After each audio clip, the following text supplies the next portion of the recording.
ಇಲ್ಲಿ ಏನೋ ಇದೆ ಆರ್ತಿ, ಏನೋ ಇದೆ. ಏನತ್ತೆ? ಏನೋ ಇದೆ, ಆದ್ರೆ ಏನು ಅಂತ ಗೊತ್ತಿಲ್ಲ. ಆದ್ರೆ ಆ ಮೂಲೆಯಲ್ಲಿ ಏನೋ ಇದೆ.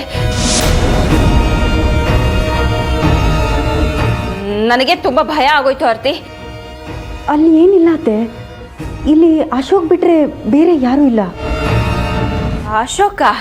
ಹೌದು, ಅಶೋಕ್ ಅವರೊಬ್ಬರೇ ಇರೋದು. ನೋಡಿ ಅಲ್ಲಿ.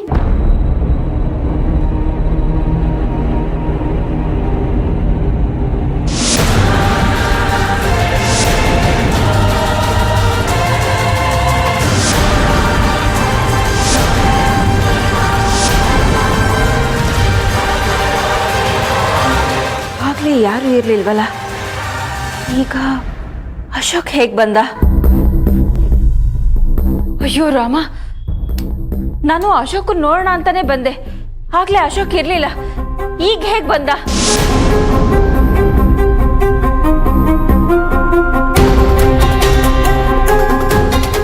ಅತ್ತೆ, ಅಶೋಕ್ ಆಗ್ಲಿಂದ ಇಲ್ಲೇ ಇದ್ರು. ಇಲ್ಲ ಆರ್ತಿ, ನಾನು ನೋಡಿದಾಗ ಅಶೋಕ್ ಇರ್ಲಿಲ್ಲ, ಸತ್ಯವಾಗೋ ಇರ್ಲಿಲ್ಲ. ಈ ರೂಮಲ್ಲಿ ಏನೋ ಇದೆ. ಪವಾಡಗಳು ನಡೆಯೋದ್ರ ಬಗ್ಗೆ ಕೇಳಿದೆ, ಮಾಟ ಮಂತ್ರದ ಬಗ್ಗೆ ಕೇಳಿದೆ. ಆದ್ರೆ ನಮ್ಮನೇಲೆ ಏನೋ ನಡೀತಾ ಇದೆ ಅಂತ ಅನಿಸ್ತಾ ಇದೆ. ಹೀಗೆ ಆದ್ರೆ ನಾವು ಅಶೋಕನ್ನ ಮರಿಬೇಕಾಗತ್ತೆ. ಅಶೋಕ್ ಆದಷ್ಟು ಬೇಗ ಹುಷಾರಾಗ್ಲಿ ಅಂತ ತಾನೇ ಅಲ್ಲಿಂದ ಇಲ್ಲಿ ಕರ್ಕೊಂಡು ಬಂದಿದ್ದು. ಆದ್ರೆ ಇವನು ಯಾವಾಗ್ಲೂ ಕೂತಲ್ಲೇ ಕೂತಿರ್ತಾನೆ, ನಿಂತಲ್ಲೇ ನಿಂತಿರ್ತಾನೆ, ಯಾವಾಗ್ಲೂ ಮಲಗಿರ್ತಾನೆ. ಈ ಸ್ಥಿತಿಲಿ ನೋಡೋದಕ್ಕೆ ನಾವು ಇವನ್ನ ಇಲ್ಲಿ ಕರ್ಕೊಂಡು ಬಂದಿದ್ದು. ಹೀಗೆ ಆದ್ರೆ ಅಶೋಕ್ ಕೋಮಾಗಿ ಹೋಗೋ ಚಾನ್ಸಸ್ ಇದೆ. ಈಗ್ಲಾದ್ರೂ ಕೂರ್ತಾನೆ, ನಿಲ್ತಾನೆ, ಆಮೇಲೆ ಮಲಗಿದ ಕಡೆನೆ ಎಲ್ಲ ಆಗ್ಬೇಕಾಗತ್ತೆ. ನಿನ್ನ ಇಷ್ಟನಮ್ಮ, ನಾನೇನು ಹೇಳಲ್ಲ. ಅಶೋಕ್ ಹುಷಾರಾದ್ರೆ ಸಾಕು. ಅವನ್ನ ನಿನ್ನ ಮಡ್ಲಿಗೆ ಹಾಕಿದ್ದೀನಿ, ಎಲ್ಲ ನಿಂದೇ ಜವಾಬ್ದಾರಿ.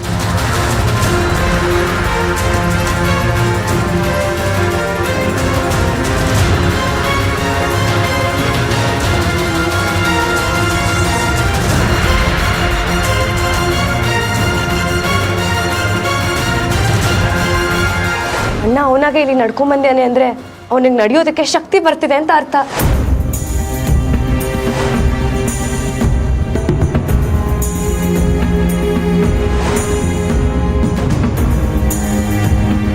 ಎರಡು ದಿನದ ಹಿಂದೆ ಚೇತರಿಸ್ಕೋತಿದ್ರು.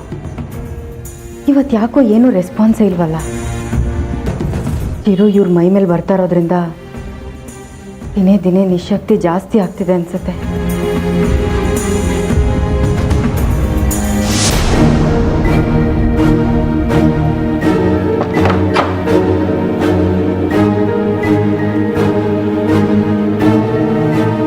ಚಿರು, ಚಿರು ಎಲ್ಲಿದ್ಯಾ?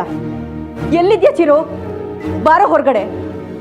ಅಣ್ಣನ ಥರ ಮನೆ ಸೇರ್ಕೊಂಡು ಟಾರ್ಚರ್ ಮಾಡ್ತಿದ್ಯಾ? ನಿನಗೆ ನನ್ನ ಲಾಲಿ ಹಾಡಬೇಕಿಲ್ಲ, ನನ್ನ ಕತೆ ಹೇಳೋದು ಬೇಕಿಲ್ಲ.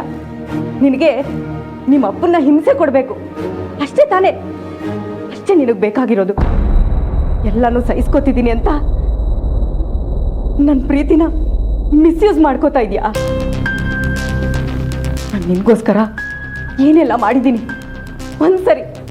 ಒಂದೇ ಒಂದ್ಸರಿ ಅದನ್ನೆಲ್ಲ ನೆನ್ಪು ಮಾಡ್ಕೊ. ಮನೆಯವ್ರನ್ನೆಲ್ಲ ಎದುರಾಕೊಂಡು ನಿನ್ನನ್ನು ಉಳಿಸ್ಕೊಂಡಿದ್ದೀನಿ. ಅದಕ್ಕೋಸ್ಕರನಾದರೂ ನನ್ನ ಮೇಲೆ, ನಿಮ್ಮ ಅಪ್ಪನ ಮೇಲೆ ನಿನ್ನ ಕರುಣೆನೇ ಇಲ್ವಾ? ಈ ಅಮ್ಮನ ಕಣ್ಣಲ್ಲಿ ನೀರು ಹಾಕ್ಸ್ತಿದ್ಯೇನೋ? ನಿಮ್ಮ ಅಪ್ಪನ ಈ ಸ್ಥಿತಿಲಿ ಈ ಥರ ನರಳಾಡೋದನ್ನ ನೋಡೋದಕ್ಕೆ ನಿನಗೆ ತುಂಬ ಸಂತೋಷ ಆಗಿರ್ಬೇಕಲ್ವಾ? ಎಲ್ಲಿದ್ಯೋ? ಬಾರ ಹೊರಗಡೆ.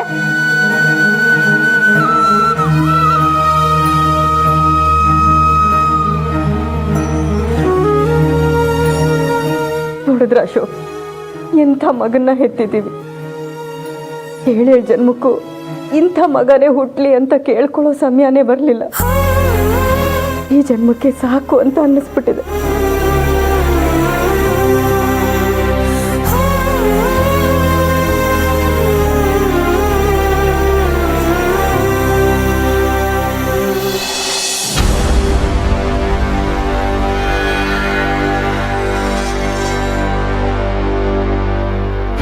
ಯಾರಿಗೂ ಹೇಳ್ದೆ ಕೇಳ್ದೆ ಸ್ಕೂಲಿಗೆ ಹೋಗಿದ್ಯಾ?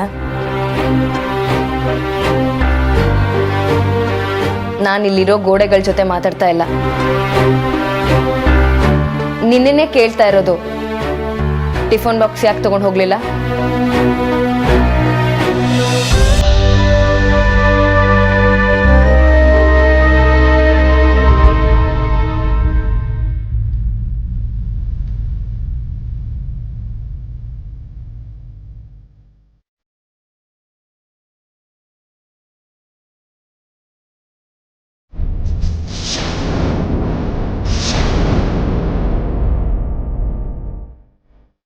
ಈ ಡ್ರಾಯಿಂಗ್ ಅಲ್ಲಿರೋ ಹೆಂಗ್ಸ್ ಯಾರು?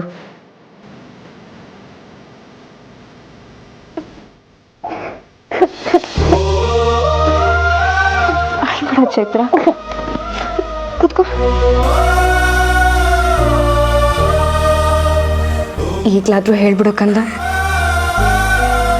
ಹೇಳ್ಬಿಡು ಚೈತ್ರ ಪುಟ್ಟ, ನಾನು ನಿನ್ ಜೊತೆ ಇರ್ತೀನಿ. ನನ್ನ ನಂಬ್ತೀಯ ಅಲ್ವಾ? ಈಗಲೂ ನೀನು ಹೇಳಲಿಲ್ಲ ಅಂದರೆ ನನಗೆ ಬೇಜಾರಾಗತ್ತೆ ಕಣೆ. ಆಮೇಲೆ ನಾನು ನಿನ್ನ ಜೊತೆ ಮಾತಾಡಲ್ಲ.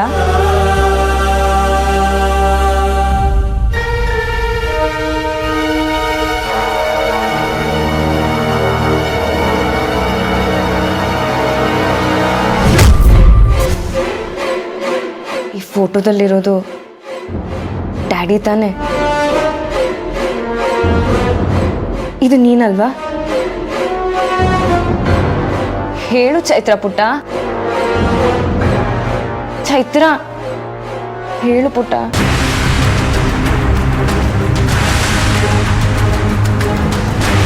ಚಿರು ಮನೆಗೆ ಬಂದಿದ್ದಾನೆ. ನೋಡಿದ್ರ? ಅವನು ಮಾತಾಡ್ಸಿದ್ರ? ನೋಡ್ದೆ, ಆದರೆ ಚಿರುನಲ್ಲ, ಅವನ ಆಟನ. ಅವ್ನು ನನ್ನ ಮಾತಿಗೆ ಏನೂ ರೆಸ್ಪಾನ್ಸ್ ಮಾಡಲಿಲ್ಲ, ನನ್ನನ್ನೇ ಹೆದರಿಸ್ತಾನೆ. ಹಾಗಾದ್ರೆ ಚಿರು ನಿಮ್ಮ ಮಾತು ಕೇಳೋದು ಕಷ್ಟ ಅನ್ನಿ. ಕೇಳಲಿಲ್ಲ ಅಂದರೆ ಬಿಡೋರು ಯಾರು? ನಾನು ಮಾತು ಹೇಳ, ಏನು? ಎಷ್ಟು ದಿನ ಶತ್ರುಗಳು ನಮ್ಮ ದಾರಿಲಿ ಸಿಗ್ತಾ ಇರ್ತಾರೋ ನಾವು ಗುರಿ ತಲುಪೋದು ಅಷ್ಟು ತಡ ಆಗುತ್ತೆ. ಇಷ್ಟೊಂದೆಲ್ಲ ಸರ್ಕಸ್ ಮಾಡೋ ಬದಲು ಒಂದೇ ಸಲಕ್ಕೆ ಅಶೋಕ್ನ ಸಾಯಿಸಿ ಆ ಆರ್ತಿನ ಮನೆಯಿಂದ ಆಚೆ ಕಳಿಸಿ ಈ ಮನೆ ರಾಯಭಾರಣ ನೀವೇ ನಡೆಸ್ಬೋದಲ್ವಾ? ಹಣ ಅಧಿಕಾರದ ಆಸೆಗೆ ಸಾಯಿಸಿ ಪಟ್ಟಕ್ಕೇರೋದು ತುಂಬಾ ಸುಲಭ. ಆದ್ರೆ ನನಗೆ ಈ ಆಸೆಗಿಂತ ಇನ್ನೊಂದು ದೊಡ್ಡ ಆಸೆ ಇದೆ. ಅದಕ್ಕಿಂತಲೂ ದೊಡ್ಡ ಆಸೆನಾ? ಏನದು? ಈ ಮನೆ ಈ ಆಸ್ತಿಗೆ ಒಡತಿ ಆಗ್ಬೇಕು ಅನ್ನೋದೇ ತಾನೆ ನಿಮ್ಮ ಮುಖ್ಯ ಗುರಿ?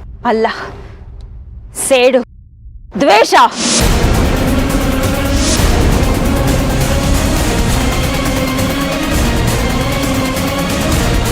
ನನಗೆಲ್ಲ ಅರ್ಥ ಆಗುತ್ತೆ ಚೈತ್ರ ಪುಟ್ಟ. ನಿನ್ನನ್ನು ಯಾರೋ ಹೆದರಿಸ್ತಾ ಇದ್ದಾರೆ ಅಂತ ನನಗೆ ಚೆನ್ನಾಗಿ ಗೊತ್ತು. ನೀನು ಸತ್ಯ ಹೇಳಿದ್ರೆ ನಾನು ನಿನ್ನ ಜೊತೆಲಿರ್ತೀನಿ. ನೀನು ಯಾರಿಗೂ ಹೆದರೋ ಅವಶ್ಯಕತೆ ಇಲ್ಲ, ನಾನು ನಿನ್ನ ಜೊತೆಲಿರ್ತೀನಿ. ಹೇಳು ಚೈತ್ರ.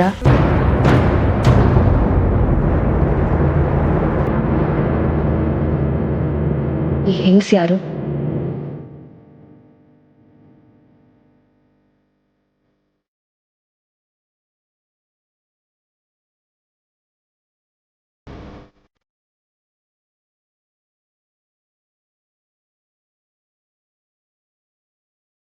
ಈಗ ಹೇಳು. ಭವಾನಿ ಅತ್ತೆ.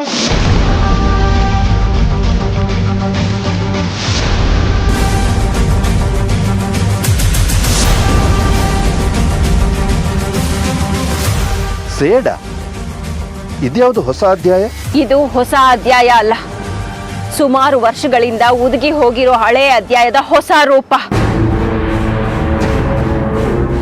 ನನ್ನ ಎದೆಲ್ ಉರಿತಾ ಇರೋ ಜ್ವಾಲೆ ಇದು, ದ್ವೇಷದ ಜ್ವಾಲೆ. ಅರೆ, ನಿಮ್ಮ ಕಣ್ಣಲ್ಲಿ ನೀರ? ಅಂದ್ರೆ ಕಣ್ಣೀರು ಬರೋಷ್ಟು ಸೇಡಿಟ್ಕೊಂಡಿದ್ದೀರಾ ನೀವು? ಹೌದು ಕೃಪಾಕರ್. ಏನಾಯ್ತು ಅಂತ ನನ್ನ ಹತ್ರ ಹೇಳಿ. ನಾನು ಇಂದ್ರ ಪ್ರಸಾದ್ನ ಲವ್ ಮಾಡಿ ಮದುವೆ ಮಾಡ್ಕೊಂಡು ಬಂದಿದ್ದು ಈ ಮನೇಲಿ ಸಂಸಾರ ಮಾಡಿ ಒಳ್ಳೆ ಸೊಸೆ ಅನ್ಸ್ಕೋಬೇಕು ಅಂತ ಅಲ್ಲ, ಸೇಡ್ ತೀರ್ಸ್ಕೊಳ್ಳೋದಕ್ಕೆ. ಯಾರ ಮೇಲೆ ಸೇಡು? ಯಾವುದಕ್ಕೋಸ್ಕರ ಸೇಡು? ನನ್ನ ಅಕ್ಕನ ಸಾವಿಗೆ ಪ್ರತೀಕಾರ.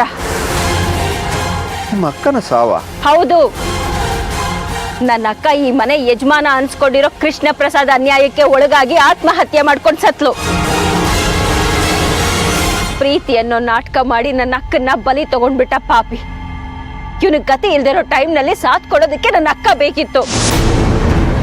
ಕೈ ತುಂಬಾ ದುಡ್ಡು, ಫ್ಯಾಕ್ಟ್ರಿ, ಬಂಗ್ಲೆ ಅಂತ ಬರ್ತಿದ್ದ ಹಾಗೆ ನನ್ನ ಅಕ್ಕನ್ನ ಕಾಲ್ ಕಸ ಮಾಡ್ಕೊಂಡು ಮೋಸ ಮಾಡ್ಬಿಟ್ಟ.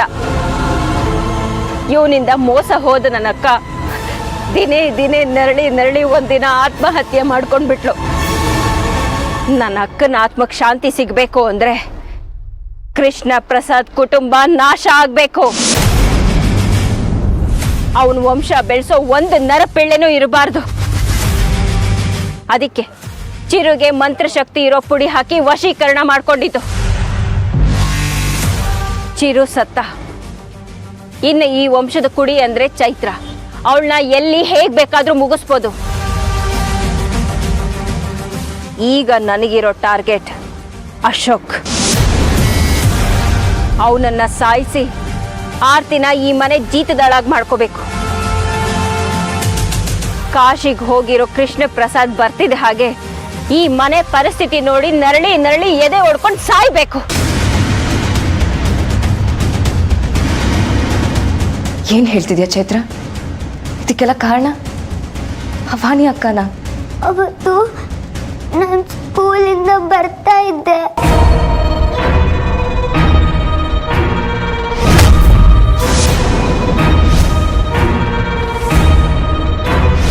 ಮನೇಲಿ ಯಾರಿಗಾದ್ರೂ ಈ ವಿಷಯನ ಹೇಳಿದ್ರೆ ಇದೇ ದೊಣ್ಣೆಯಿಂದ ಸಾಯಿಸ್ಬಿಡ್ತೀನಿ.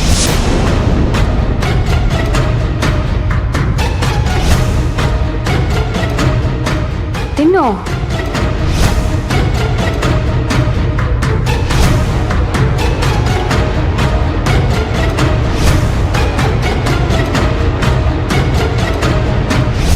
ನಿನ್ ಜೀವ ಉಳಿಸ್ಕೋಬೇಕು ಅಂದ್ರೆ ನನ್ನಿಂದ ದೂರ ಓಡೋ. ನನ್ನ ಕೈ ಸಿಕ್ಕಾಕೊಂಡ್ರೆ ಪ್ರಾಣ ಹೋಗುತ್ತೆ.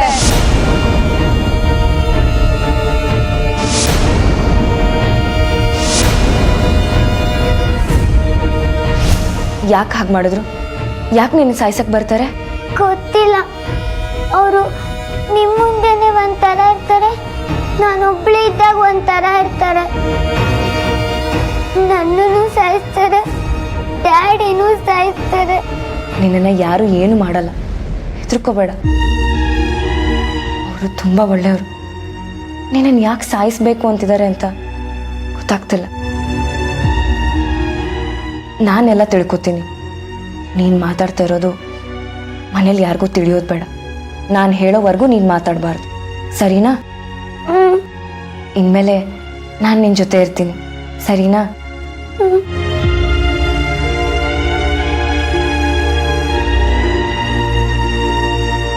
ಕೊಲೆಗಾರರು ಮನೇಲೇ ಇದ್ದಾರೆ ಅಂತ ಇಷ್ಟು ದಿನ ಗೊತ್ತಿರಲಿಲ್ಲ.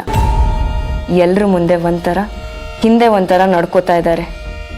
ಮನೆಯವ್ರ ಮುಂದೆ ಹೋಗಿ ಹೇಳಿದ್ರೆ ಯಾರೂ ನಂಬಲ್ಲ. ರೆಡ್ ಹ್ಯಾಂಡ್ ಆಗಿ ಹಿಡಿತೀನಿ, ಆಮೇಲೆ ಮನೆಯವ್ರ ಮುಂದೆ ಹೇಳ್ತೀನಿ.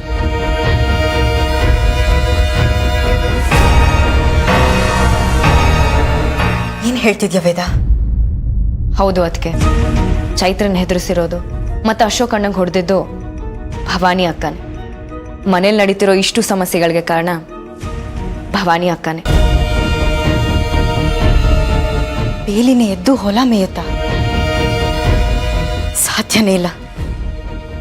ನನ್ನಿಂದ ಇದನ್ನ ನಂಬೋಕೆ ಆಗ್ತಿಲ್ಲ ವೇದ. ನಂಬಲೇಬೇಕು. ಅದಕ್ಕೆ ಚೈತ್ರನೇ ಬಾಯ್ಬಿಟ್ಟು ಎಲ್ಲ ವಿಷಯನೂ ಹೇಳಿದಾಳೆ. ಚೈತ್ರ ಸುಳ್ಳು ಹೇಳೋದಿಲ್ಲ ಅಲ್ವಾ? ಅವಳು ಭವಾನಿ ಅಕ್ಕನ ಮುಂದೆ ಬಿಹೇವ್ ಮಾಡ್ತಿದ್ದು ನನಗೀಗ ನೆನಪಿಗೆ ಬರ್ತದೆ. ಅಶೋಕ ನನಗೆ ಹೊಡೆದಿದ್ನ ಅವಳು ನೋಡಿದಾಳೆ. ಅವಳು ಯಾರ ಮುಂದೆನೂ ಹೇಳಬಾರ್ದು, ಮಾತಾಡಬಾರ್ದು. ಮಾತಾಡಿದ್ರೆ ಅವಳನ್ನು ಸಾಯಿಸ್ತೀನಿ ಅಂತ ಹೆದರಿಸಿದ್ದಾರೆ.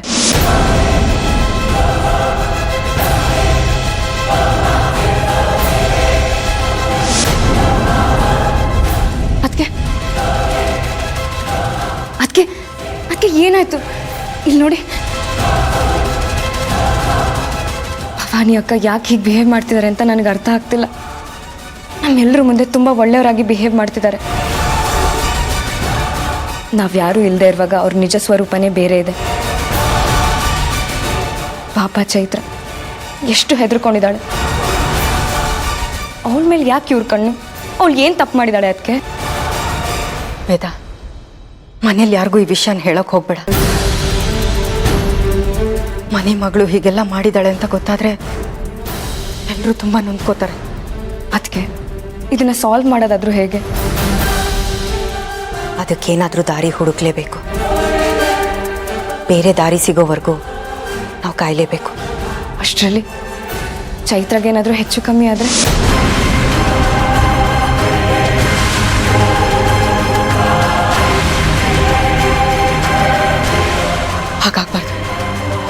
ಹಾಗಾಗ್ಬಾರ್ದು ವೇದ. ನನ್ನ ಮಗಳಿಗೇನೂ ಆಗ್ಬಾರ್ದು. ನಾನು ಅವಳು ಕಾವಲಾಗಿರ್ತೀನಿ. ಅದಕ್ಕೆ ನೀವು ಚಿಂತೆ ಮಾಡಬೇಡಿ. ಭವಾನಿ ಅಕ್ಕ ರೆಡ್ ಹ್ಯಾಂಡ್ ಆಗಿ ಸಿಕ್ಕಾಕೊಳ್ಳೋ ತನಕ ಮನೆಯವ್ರಿಗೆ ಯಾರಿಗೂ ತಿಳಿಸೋದು ಬೇಡ. ಮನೆ ಮಗಳು ಅಂತ ನಾವೆಲ್ಲಾನು ಸಹಿಸ್ಕೊಂಡ್ರೆ ನಮ್ಮ ಮನೆಯಲ್ಲಿ ಇನ್ನೊಬ್ಬ ಮಗಳನ್ನ ಕಳ್ಕೋಬೇಕಾಗತ್ತೆ.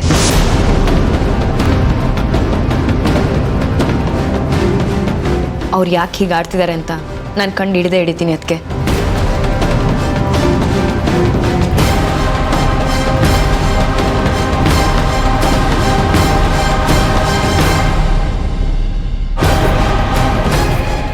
ಚಿರು,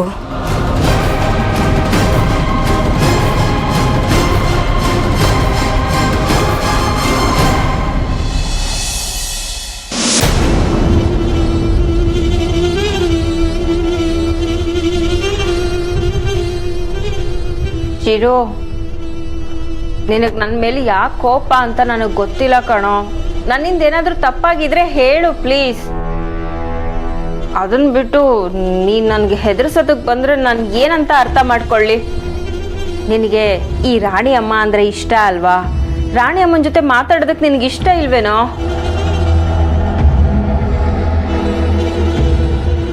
ಚಿರು, ಯಾಕೋ ಬಂದಿಲ್ಲ? ನಿನ್ನ ಸಂಬಂಧ ಇಷ್ಟೇನಾ?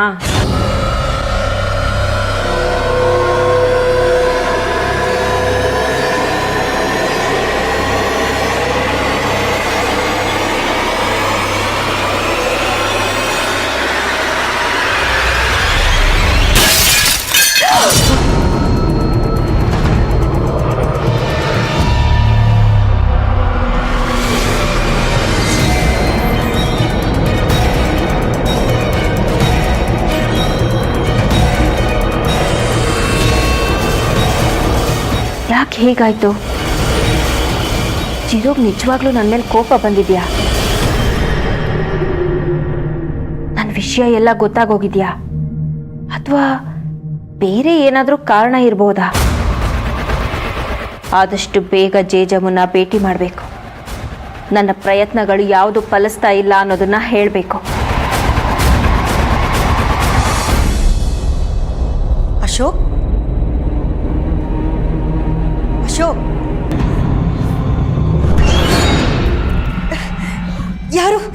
ಯಾರದು? ಮಮ್ಮಿ. ಚಿರು, ಏನೋ ಇದೆಲ್ಲ ಹುಚ್ಚಾಟ, ತೆಗೆದನ. ತೆಗಿಯಲ್ಲ. ಇವತ್ತು ನಾನು ನೀನು ಕಣ್ಣ ಮುಚ್ಚಾಲೆ ಆಟ ಆಡ್ತೀನಿ. ಏನೋ ಚಿರು ಇಷ್ಟೊತ್ತಲ್ಲಿ, ಪ್ಲೀಸ್ ತೆಗೆದನ. ಅಯ್ಯೋ ಮಮ್ಮಿ, ಕಣ್ಣಿಗೆ ಬಟ್ಟೆ ಕಟ್ಟಿರ್ಬೇಕಾದ್ರೆ ಕತ್ಲೆ ಇದ್ರೇನು ಬೆಳಕಿದ್ರೇನು ಇವಾಗ ನಿನ್ನನ್ನು ಹಿಡಿಬೇಕು. ನನಗಿದೆಲ್ಲ ಇಷ್ಟ ಆಗಲ್ಲ ಚಿರು. ನನ್ಗೆ ಇಷ್ಟ ಆಗತ್ತೆ. ಬಾ ಆಡೋಣ. ಬಿಡೋ ಚಿರು, ಪ್ಲೀಸ್. ಚಿರು, ಏ ಹಿಡಿ ಮಮ್ಮಿ. ಚಿರು, ಚಿರು, ಮಮ್ಮಿ.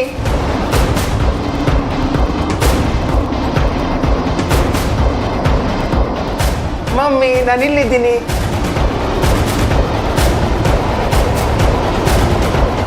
ಚಿರು,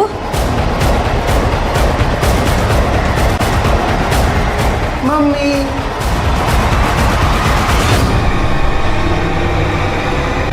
ಚಿರು,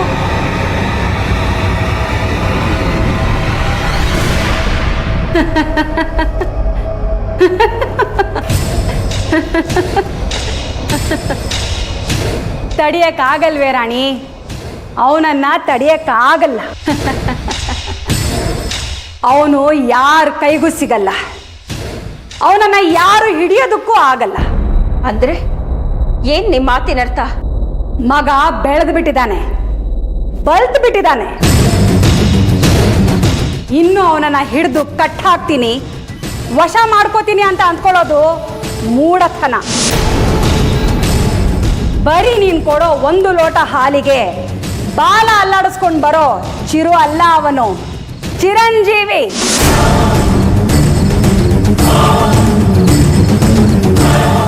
ಸತ್ತು ಹುಟ್ಟಿರೋನು ಅವನು.